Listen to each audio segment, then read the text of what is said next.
We as Americans believe our water is safe as we go about our day-to-day without worry of what it might do to us. For the people of Woburn, however, this worry became a reality as they experienced tremendous loss due to contaminated water they once believed was safe. The town of Woburn was established in the early 1640s, primarily as an agricultural settlement, but over the next few centuries slowly morphed into the industrial area it is today. The primary water supply in Woburn originally consisted of 6 wells, labeled A through F, but as the population began to grow, so did the town's water needs. This led to the construction of 2 more wells, G and H, along the Aberjana River.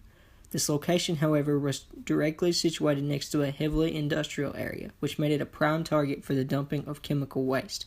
The companies suspected of dumping this waste included W.R. Grace, UniFirst, and Beatrice Foods. One woman who suffered tremendous loss as a result of this action was Ann Anderson, whose son Jimmy died to a rare form of leukemia known as acute lymphocyte leukemia. The Anderson family had moved to Woburn in 1965, shortly after operation of wells G and H began. Ann had tried for years prior to her son's death to inform the local government of the water supply's strange color and taste, yet she was ignored. That is, until 1979 when word of the town's increased incidence of leukemia had begun to spread. By 1986, there were 21 cases of childhood leukemia in Woburn as well as 12 deaths.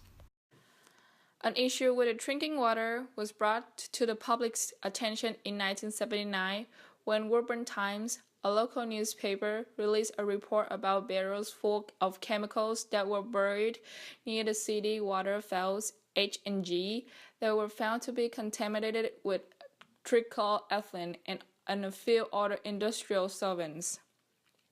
Also, an aerial view of the city showed that 15 acres of Rio Tannery, which was brought by the Beatrice Food, have acres full of barrels that also contain TCE and other industrial solvents near wells G and H.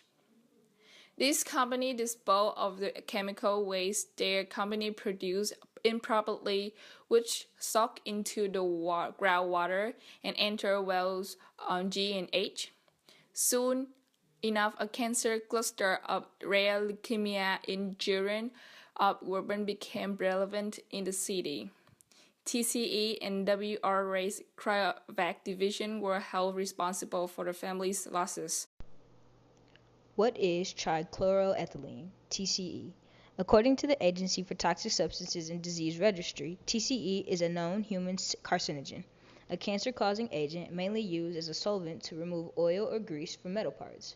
It does not occur naturally in the environment. It has been found in the underground water sources due to the manufacturing and disposing of the chemical. When trichloroethylene is found in water, it can enter your body when you drink or touch the water, or when you breathe it in from the water steam. Most of the trichloroethylene that you breathe in or drink will move from your stomach or lungs into your bloodstream. When you touch water containing trichloroethylene, such as showering or bathing with trichloroethylene contaminated water, some of it can get through your skin into your body. There is known evidence that TCE is able to cause leukemia in rats and can cause other cancers in humans. After the discovery in the spring of '79 of the barrels of TCE on the land of the old Riley Tannery and buried barrels at the W.R. Grace, the H and G wells were tested by a state inspector. It was found that both wells were heavily contaminated with TCE, more than the maximum allowable limits. On May 22nd, the wells were shut down. Once these discoveries were made, Ann Anderson was finally deemed credible in her concern about Woburn's water and that something in the environment caused her son's leukemia. Jimmy Anderson passed away in 1981, just 5 days after the Massachusetts Department of Public Health finally concluded that the high incidence of childhood leukemia in Woburn was not normal. However, a direct link between the contaminated water in the wells H and G and the childhood leukemia cases cannot be found. But because of all the attention that was brought to the issue to the Massachusetts Department of Public Health about testing the water frequently and implementing a superfund to clean up 2 of these sites near the wells, in hopes that within 50 years the well water may be potable quality again. Companies that were responsible for contaminating the water were not going to get off that easy if Ann Anderson and Jan Schlitman had anything to do with it. These are the Canes, the Toomeys, the Zonas, the Robins, the Afieros. Now, I want to be clear. I'm not interested in money. None of us are. That's not why we were doing this. What we want is to know what happened. And we want an apology. From who? From whoever did this. I want somebody to come to my house, knock on the door, and say, we're responsible. We did this. We didn't mean it, but we did it, and we're sorry. The trial began in February 1986. The plaintiffs were 8 Woburn families that were affected by leukemia and serviced water that was contaminated by the defendants' W.R. Grace Cryovac Division, Beatrice Foods, and UniFirst Corporation. Testimony from the trial from old employees of W.R. Grace confirmed that TCE was dumped on the ground behind the plant each evening. Beatrice Foods bought out the Riley Tannery but retained any legal liability for any lawsuits that they may encounter. UniFirst Corporation settled in court for $1.05 million.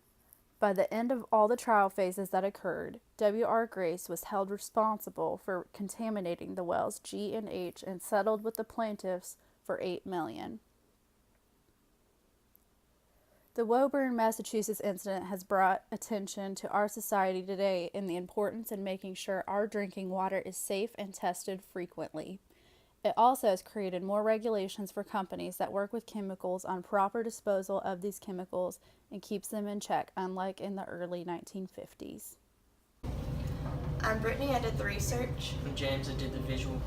I'm Anne and did the web design. I'm Jenna and I did the audio. I'm Tasia and I did the risk communication, and this is our documentary on leukemia in Woburn.